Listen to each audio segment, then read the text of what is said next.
All right. Good afternoon, everybody. It is Wednesday of week number 2. So this will be the 6th video. Remember, tomorrow we'll be starting at 1 o'clock in the afternoon and going to 3. So hopefully you guys will be able to join us then. So we're going to continue with the muscles today. We left off yesterday at the trapezius. So let me share my screen with you guys. I sent out the lecture PowerPoint separate from the video yesterday. So you guys should have it. So if you don't, please email me and we will we'll make sure that you do have that. I'm going to go full screen with this.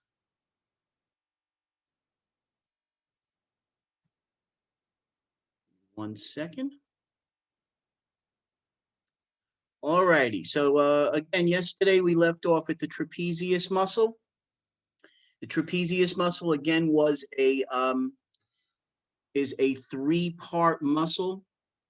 For your practical, you'll only have to identify it, but on the daily quizzes starting in week 2, which will have the muscles as part of it, you're going to have to know all the actions, origins, insertions of all the parts of the trapezius. Again, we'll go through the traps again. The upper trap, its origin is the external occipital protuberance, and it inserts onto the clavicle. So it starts in this area here. It goes down and it attaches right over here on the front side of the body, on the lateral third of the clavicle. The middle trap has an origin at the C7 through T5 area, this area here, and it inserts onto the acromion process right over here. And the lower trap goes from C6 through T12. So remember, there's no lumbar vertebra attached to the trapezius. So it goes from T6 through T12, and its attachment point is the spine of the scapula. Okay, so as you can see, it's a triangular muscle. If we go to both sides like this, you can see how it looks like a kind of like a diamond-like shape. Each of these muscles have different actions. The upper trap, its action is to elevate the scapula.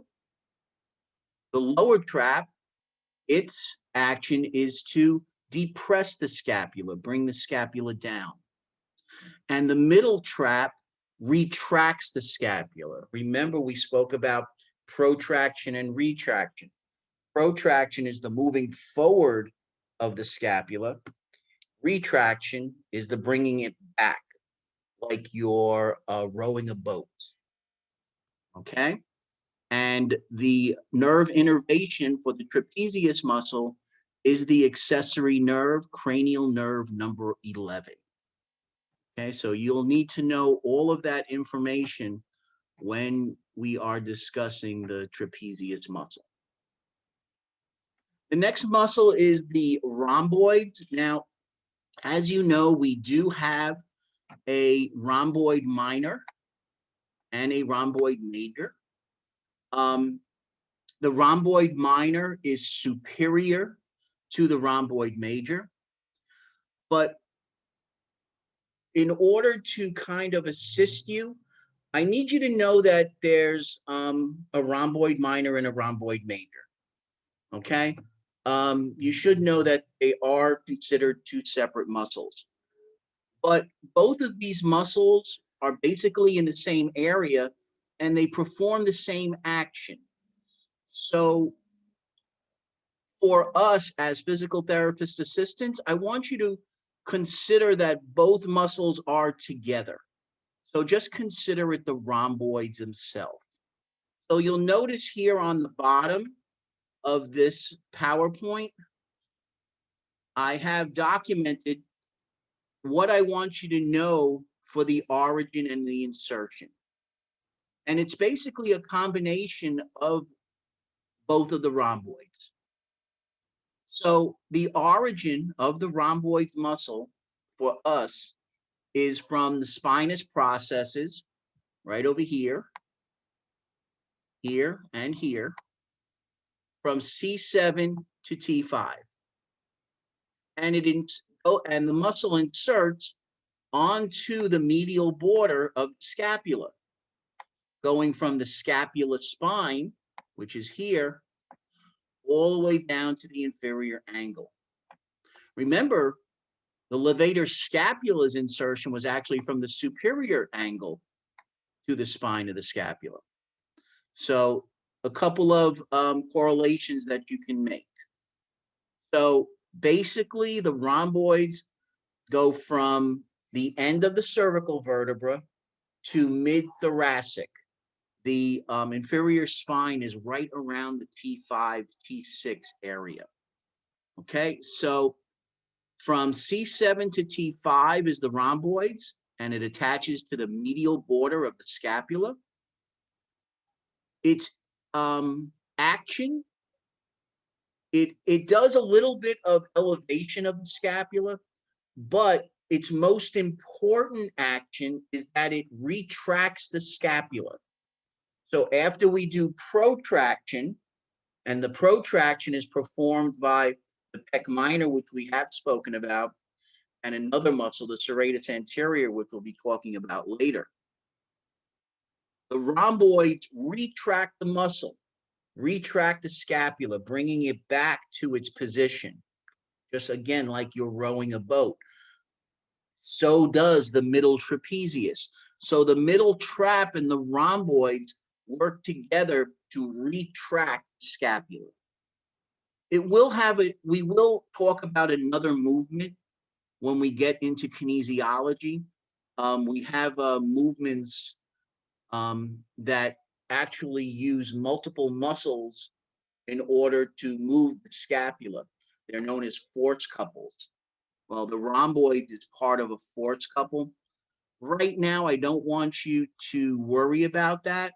I want you to worry about the main movements of these muscles. The rhomboids, the nerve that innervates it, is the dorsal scapular nerve. That is something that you will need to know. So again, the rhomboids. There is a minor and a major, but I want you to treat both of those muscles together. I want you to treat it together. Remember, rhomboids is a rhomboid shape, and the rhomboids itself is kind of shaped like a diamond, as you can see here, from point on top here to point to the corner there. So rhomboids tells you the shape of the muscle. And again, it goes from the spinous process of C7 to T5, and it inserts into the medial border of the scapula. All right, from the spine of the scapula down to the inferior angle. Its major function is to retract the scapula. It does some elevation of the scapula, like levator and like the upper trapezius. So it does assist with that. And its innervation is the dorsal scapular nerve. So those are the things that you're going to need to know about the rhomboid muscle.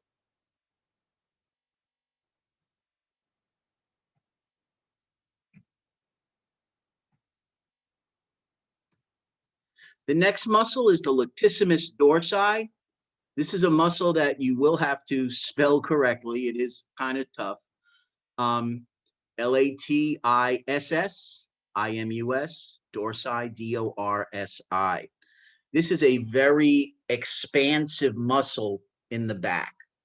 You know, it's a muscle that when you go to the gym and you do those pull downs, you're really working the latissimus muscle there with those pull downs. This muscle has multiple origins, and you need to know basically where they are at. I'm not going to ask you to give me exactly every origin, but you're going to have to tell me its basic area. So when we're talking about latissimus, its origins, like I said, is quite expansive. The first one is the vertebral spine from T7 all the way down to the sacrum. So this area right here. And you'll notice that there's this white kind of structure here. This is kind of known as an aponeurosis. Remember, tendons attach muscles to bone and ligaments attach bone to bone. This aponeurosis, because of the expanse and the size of the latissimus, allows for the latissimus to attach to a wide area. Remember, T7 is basically the mid area of the thoracic vertebra. So you got from T7 to T12 and then L1 to L5.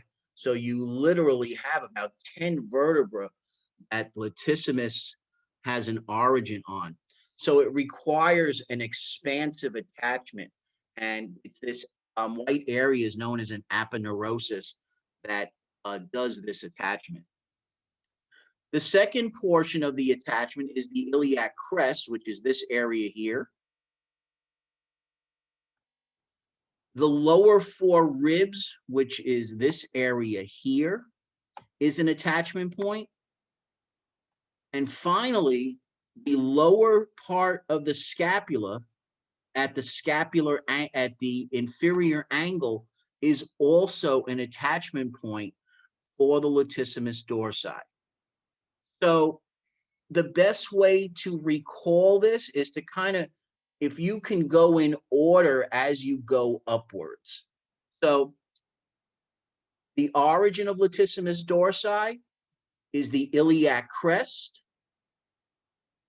the vertebral spine of the mid-thoracic and all the lumbars, the lower four ribs, and the inferior angle. That's how I remember it. I kind of go from the lowest part to the highest part. You can go from the highest to the lowest, whatever way that is going to allow you to recall each of these origins, because it's really important that you understand that these origins are really, really quite important in what this muscle performs, in the actions that this muscle performs. Now, even though this is a very expansive muscle and it has really 4 different origin points, it only has one insertion point. And this muscle goes from the posterior portion of the back to the anterior portion of the humerus. So as you can see in this picture, the muscle goes to the front of the humerus, as you can see from this dotted line here. All right, it goes to the front of the humerus and it inserts into the bicipital groove of the humerus. All right, just like the pectoralis major.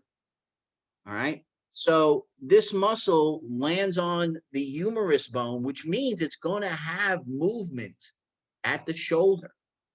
Okay, so a lot of its actions are going to be at the shoulder. So it's really important to understand where latissimus inserts into. And again, when you pull down, yeah, you're working your latissimus muscle. But remember, you're using your humerus to pull it down and to strengthen the latissimus muscle itself.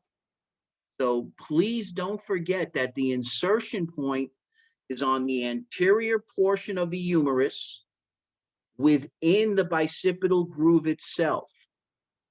Okay, within the bicipital groove. So Within that bicipital groove on the front of the humerus, you have the long head of the biceps tendon, you have the pectoralis major, and you have latissimus. They all have jobs at the shoulder. Its innervation is the thoracodorsal nerve, and it will be a nerve that you will need to know for this muscle. It has multiple actions, and these actions are quite important. Its major action is that this muscle extends the shoulder. It brings the shoulder back. So if you were to stand up with your arm at your side and you were to bring your whole arm behind you, the latissimus dorsi is one of the major movers of shoulder extension. And again, you can see it just by the way this muscle pulls. So the insertion point here is going to pull closer to all of these origins. Hence, it's going to bring the humerus backwards. All right, so that's an important movement that this muscle does perform. Another action that the latissimus dorsi performs is shoulder adduction. Again, remember pec major was a shoulder adductor where you have the arm out to the side. Well, the muscles that bring it back to the body, back to the side, back towards the body, is the pec major and the latissimus dorsi, which are two major shoulder adductors. The third action that this muscle performs is internal or medial rotation of the shoulder. So if you have your arm at your side with your elbow at 90 degrees, give me 1 second. I'm sorry, I've got somebody at the door. My apologies.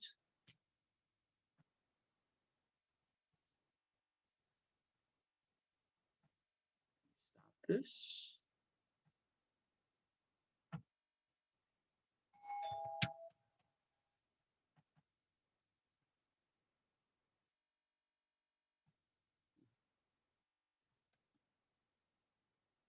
Can I get out of it?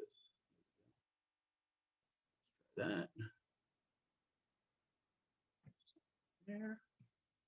We hold the